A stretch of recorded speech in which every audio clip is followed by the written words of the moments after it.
বিশ্বনবী মক্কা থেকে যখন মদিনায় যায়, হিজরতের সময় বিশ্বনবী সূরাত ইয়াসিনের প্রথম 9টা আয়াত তেলাওয়াত করলেন। তেলাওয়াত করে আল্লাহর নাম নিয়ে ঘর থেকে বের হলেন। আশেপাশে কাফেররা ঘুরে কিন্তু বিশ্বনবীরে দেখে না, সবাই খেলে এরকম এরকম করে, ডানে বায়ে হাতায় বিশ্বনবীর সামনে দিয়ে যায়, কিন্তু কাফেরদের চোখ অন্ধ করে দিয়েছে কে? এজন্য কোরআন তেলাওয়াত করলে কাফেরদের চোখকে অন্ধ বানায় দেয় কে? এজন্য সূরার একটা নাম হচ্ছে সূরাতুল মুইম্মা। কি নাম? অন্ধ করে দেয়।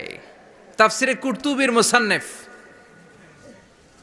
ইমাম আল কুরতুবি, উনাকে জালিম বাদশা বন্দী করেছিল। ওনার তাফসিরে এসেছে উনি শক্তিশালী লোক ছিলেন, জেলখানা ভেঙে বাঁচার জন্য দিছে দৌড়। উনারেও ধরার জন্য জালিম বাদশার সৈনিকেরা ঘোড়া নিয়ে রওনা হয়েছে। উনিও দৌড়ায়, ঘোড়াও পেছন থেকে আসে। ওমিয়া মানুষ কি ঘোড়ার দৌড়ের সাথে পারে? উনি হাঁটতে হাঁটতে হয়রান হয়ে এক বালুর ময়দানে যেয়ে ধপাস করে পড়েছেন।